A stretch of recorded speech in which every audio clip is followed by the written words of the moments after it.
students, welcome back to our channel and we are very sorry कि हम इतने दिनों बाद आए हैं and due to some reasons हम लोग regular videos update नहीं कर पा रहे थे but अब हम full plan के साथ आए हैं।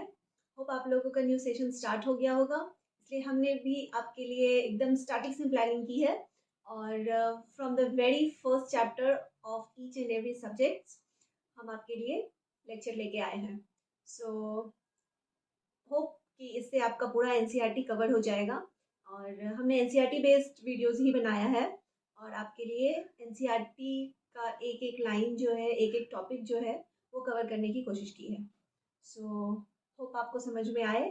So let's enjoy the study and today's chapter is chemical reactions and equations. ये क्लास 10 का चैप्टर है, साइंस का फर्स्ट चैप्टर है ये।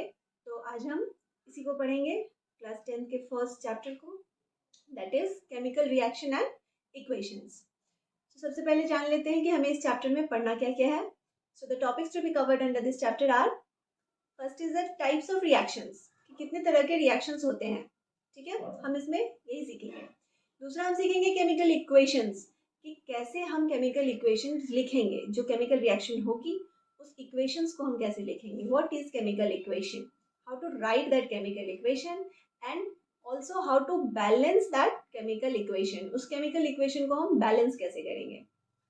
उसके बाद हम पढ़ेंगे थर्ड में टाइप्स ऑफ केमिकल रिएक्शंस, कितने तरह के केमिकल रिएक्शंस होते हैं। Mainly 5 types of chemical reactions होते हैं। For example combination reaction, decomposition reaction, displacement reaction, double displacement reaction, oxidation and reduction. ये total 5 types of chemical reactions है जिसको हम डील करेंगे। और लास्ट में हम डील करेंगे effects of oxidation reaction in our daily life. हमारे एवरीडे लाइफ में, हमारे रोजमर्रे की जिंदगी में ऑक्सीडेशन रिएक्शन का क्या इफेक्ट है, क्या प्रभाव है, हम वो भी देखेंगे, जिसमें कि हम मेनली पढ़ेंगे corrosion and rancidity. So let's start with the first topic, that is the types of reaction.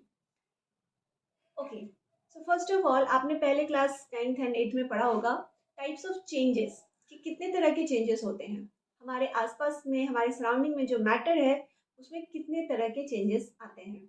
तो हमने उसमें मेनली 2 टाइप्स ऑफ चेंजेस पढ़ा था, जो कि था physical change and chemical change. जैसा कि आपको पता होगा कि फिजिकल चेंज वो चेंजेस होता है जिसमें फिजिकल प्रॉपर्टीज चेंज हो जाती हैं सब्सटेंस या मटेरियल की, और केमिकल चेंज वो होता है जिसमें न्यू सब्सटेंस फॉर्म हो जाता है और कोई भी सब्सटेंस केमिकली चेंज हो जाता है, तो उसको हम केमिकल चेंज कहते हैं। बस उसी चेंज के बेसिस पे, ठीक है, हम रिएक्शंस को भी 2 टाइप्स में डिवाइड करते हैं। So the types of reactions, there are 2 types of reactions on the basis of change. So first is a physical reaction and the second one is the chemical reaction. Physical reaction क्या हो गया, देखते हैं। So physical reaction, the reaction in which a change occurs only to the physical properties of a material और substance. ऐसा reaction जिसमें material या substance के सिर्फ फिजिकल प्रॉपर्टीज में ही चेंज आएगा, यानी कि फिजिकल चेंज आएगा, उस रिएक्शन को हम फिजिकल रिएक्शन कहेंगे। फॉर एग्जाम्पल ये फिजिकल प्रॉपर्टीज क्या हो सकता है, तो these physical properties include change in shape, temperature and state etcetera, और भी कुछ हो सकता है। जैसे फॉर एग्जाम्पल कि अगर किसी मैटर के शेप में चेंज आया तो भी हम कहेंगे क्या, फिजिकल चेंज हुआ है। सिर्फ अगर शेप में चेंज आ रहा है, या फिर अगर उसके टेम्परेचर में चेंज आ रहा है, या फिर उसके स्टेट में चेंज आ रहा है, दैट मीन्स फॉर एग्जाम्पल अगर आइस है और वो लिक्विड बन गया, यानी वाटर बन गया है, आइस मेल्ट होकर के वाटर बन गया है, तो उसका स्टेट चेंज हुआ है सिर्फ, ठीक है, तो वो हमारा क्या हो गया, फिजिकल रिएक्शन हुआ है। वहाँ पे वाटर की प्रॉपर्टीज चेंज नहीं हुई है, आइस में भी वो H2O ही था और वाटर में भी जब वो लिक्विड फॉर्म में आया तो भी वो H2O ही है, ठीक है। और भी एग्जांपल्स हैं जैसे कि melting of ice, breaking of glass, cutting of paper, water cycle etcetera. जैसे कि ब्रेकिंग ऑफ ग्लास, अब अगर कांच का टुकड़ा जब वो कांच कंप्लीट होता है, ग्लास पूरा कंप्लीट रहता है, तो भी उसका प्रॉपर्टी वही होता है जो उसके टूटने के बाद होता है। ऐसा नहीं होता कि ग्लास किसी और नया सब्सटेंस में चेंज हो जाता है, कोई चेंज नहीं आता, बस उसके साइज छोटे हो जाते हैं। ठीक है, यानी कि यहाँ पे साइज में चेंज आ जाता है, उनके शेप्स में चेंज आ जाता है। तो ये हो गया हमारा फिजिकल रिएक्शन का एग्जाम्पल। कटिंग ऑफ पेपर, जब हम पेपर को कट करते हैं, आप यहाँ फिगर में देख सकते हैं, जब पेपर को कट किया जा रहा है तो कट करने से पहले जो कंप्लीट A4 शीट पेपर है, वो उसका जो प्रॉपर्टीज है वही उसको कट करने के बाद उसके स्ट्रिप्स का भी प्रॉपर्टीज है। यानी कि पेपर का प्रॉपर्टी चेंज नहीं हुआ है, कट करने के पहले भी सेम था, कट करने के बाद भी सेम है, सिर्फ उसका साइज एंड शेप चेंज हो गया है।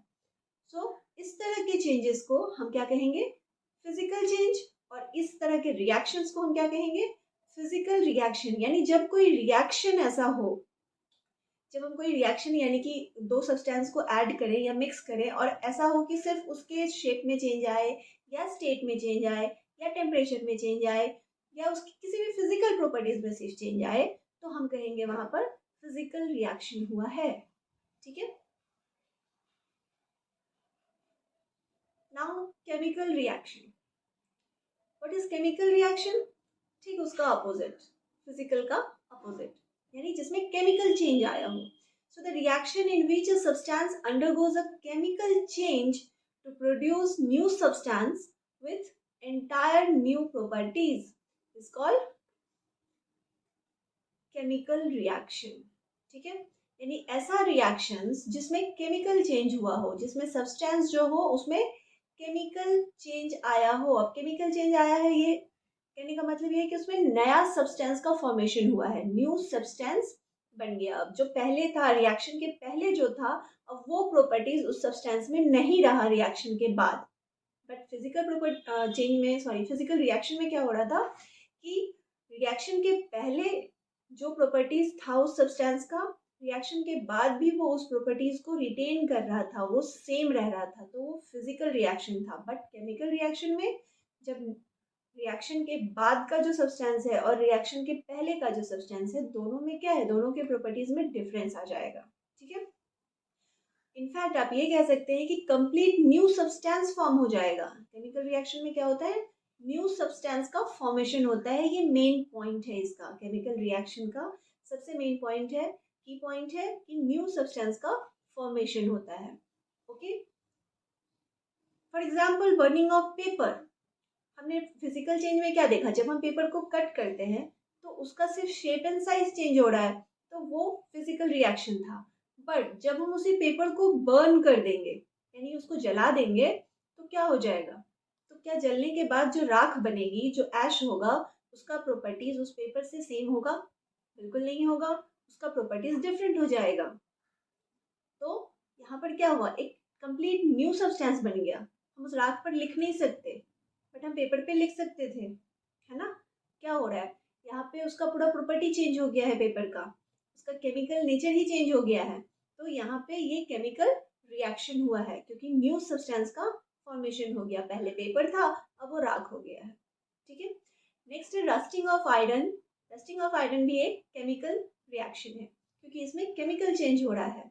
आयरन जो है वो रस्ट में कन्वर्ट हो जा रहा है, यूजलेस सब्सटेंस में कन्वर्ट हो जा रहा है, एक नया ही सब्सटेंस, उसमें कोई प्रॉपर्टीज नहीं है अब मेटल की, जो एक आयरन की प्रॉपर्टीज थी।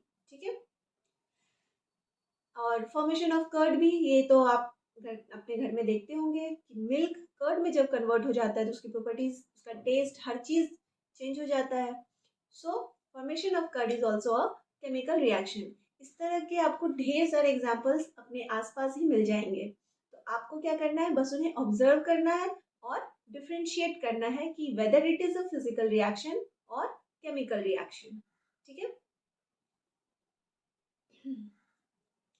अब आपके एनसीईआरटी के एक्टिविटीज को हम डील करेंगे, जिसमें कि सबसे पहला एक्टिविटी आता है, एक्टिविटी 1.1 क्या है आपका, मैग्नीशियम रिबन का। ठीक है, सो इस एक्टिविटी में हमें क्या करना है, आप कोई भी एक्टिविटी अदर लैब में करते हैं या फिर कुछ ऐसे एक्टिविटीज भी होते हैं जो आप घर में कर सकते हैं, बट आप जहाँ भी कीजिए बी केयरफुल एंड प्रिकॉशंस लेना बहुत ज़रूरी है। ठीक है, सो इस एक्टिविटी 1.1 का फर्स्ट स्टेप क्या है, clean a magnesium ribbon about 3.4 centimeter long by rubbing it with sandpaper. हमें क्या करना है यहाँ पर, हमें एक मैग्नीशियम रिबन लेना है, ठीक है, मैग्नीशियम रिबन 3 to 4 सेंटीमीटर का, और उसको अच्छे से सैंड पेपर से रब कर लेना है। रब कर लेना है क्यों, ताकि उस पर कोई इम्प्योरिटीज अगर हो तो वो हट जाए और रिएक्शन जो है वो एकदम प्योर रिएक्शन हो वहां पे, ठीक है।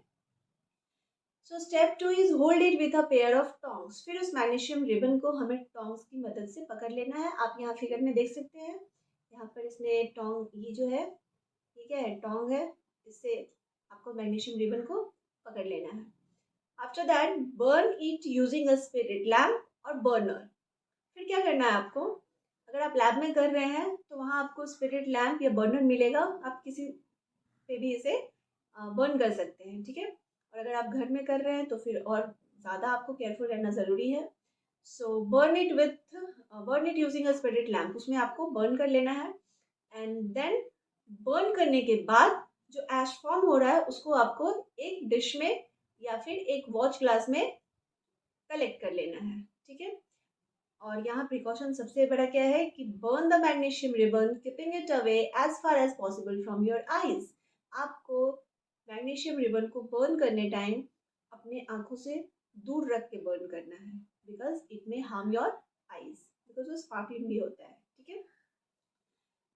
So what do you observe, after all इस एक्टिविटी में हमने क्या ऑब्जर्व किया, इस एक्टिविटी में हमने ऑब्जर्व किया कि जो मैग्नीशियम रिबन है उससे मैग्नीशियम ऑक्साइड बन गया और वो जो ऐश है उसका प्रॉपर्टीज अब डिफरेंट हो गया है, ठीक है।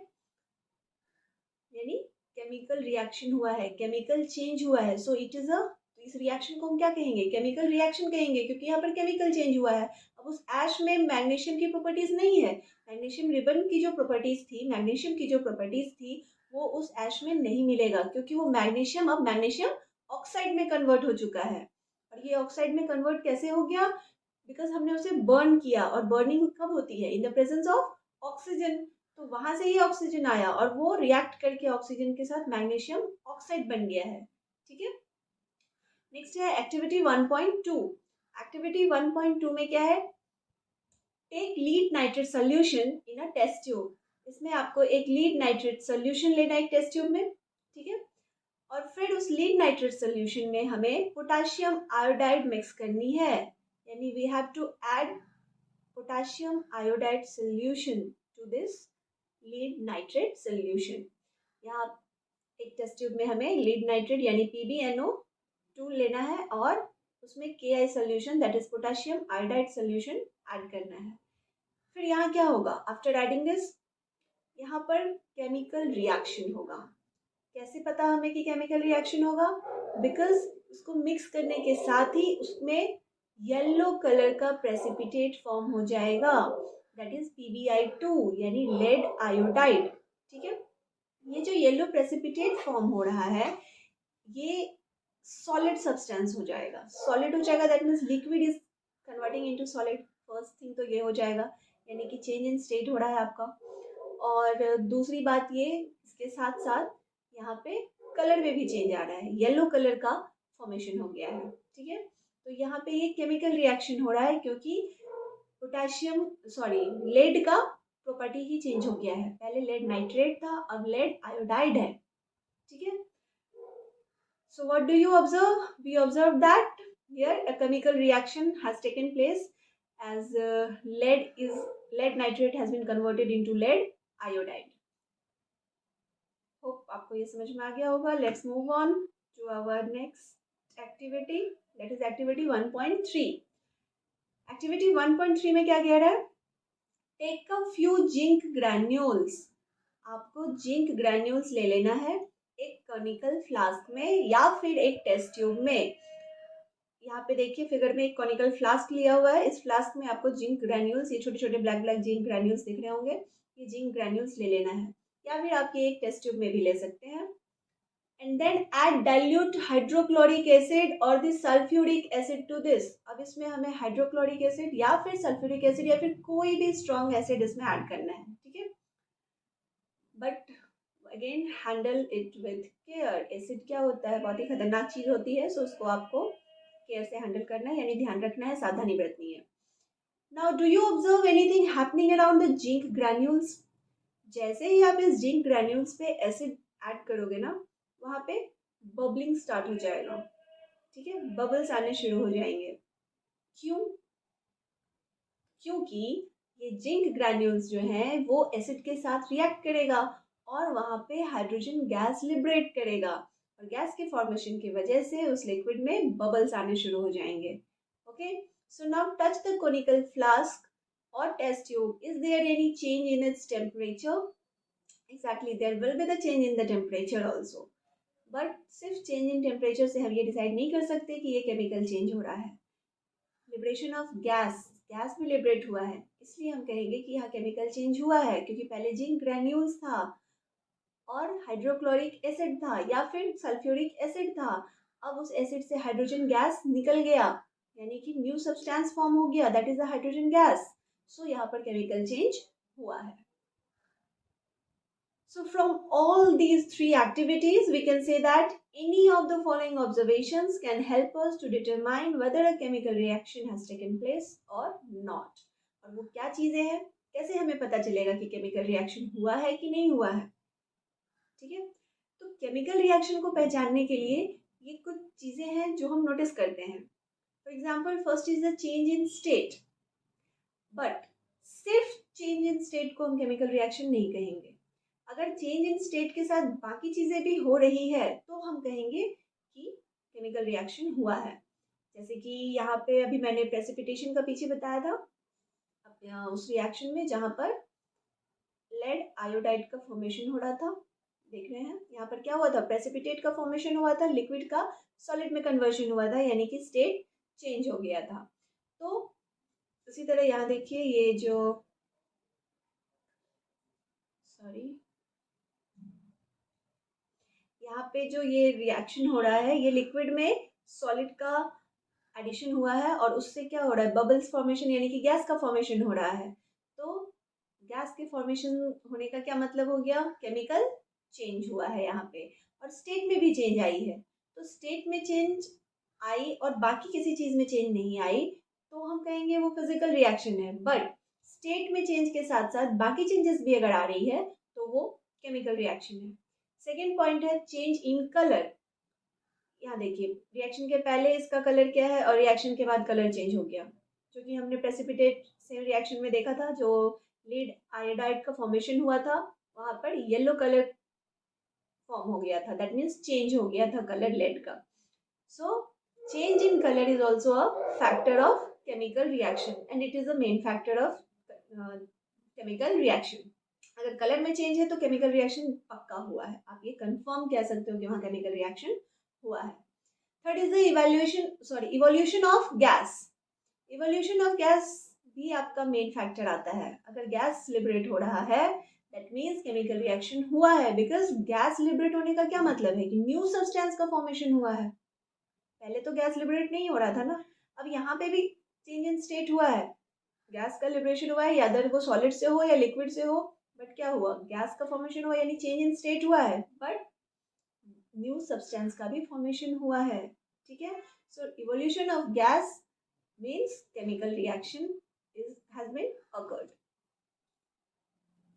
और change in temperature, change in temperature भी एक कारण हो सकता है केमिकल रिएक्शन का, but again just like change in state, change in temperature is also not the only parameter to determine chemical reaction. हम सिर्फ चेंज इन टेम्परेचर देख के नहीं कह सकते हैं कि केमिकल रिएक्शन हुआ है। चेंज इन टेम्परेचर के साथ साथ अगर और भी चीजें हुई है, यानी न्यू सब्सटेंस का फॉर्मेशन हुआ है, तो हम कहेंगे केमिकल रिएक्शन हुआ है। सो ओवरऑल यही है कि जब तक न्यू सब्सटेंस का फॉर्मेशन ना हो, हम उस रिएक्शन को केमिकल रिएक्शन नहीं कह सकते हैं। ओके, होप आपको chemical reaction and physical reaction समझ में आ गया होगा, क्लियर हो गया होगा। मैं आपको फिर से बता रही हूँ, physical reaction occurs due to physical change. That means कि अगर physical properties में change आएगा तो physical reaction कहलाएगा, and chemical reaction occurs due to chemical change. That means अगर chemical properties में change आएगा, chemically किसी substance में change आएगा, यानी किसी new substance का form होगा, फॉर्मेशन होगा तो हम उसको केमिकल रिएक्शन कहेंगे। Is that clear? I hope so. तो फिर इस वीडियो में यहीं तक, एंड अगले लेक्चर में हम इसके आगे बढ़ेंगे, ठीक है। और एक खास बात यह कि हमने आपके लिए एक ऐप का भी अरेंजमेंट किया है, तो कुछ दिनों में वो ऐप आ जाएगा। तो अगर आप यूट्यूब के एड से परेशान हैं तो आप हमारे ऐप को ज्वाइन कर सकते हैं एंड उसको इंस्टॉल करके आप वहाँ पर पढ़ सकते हैं। So till then, thank you, take care.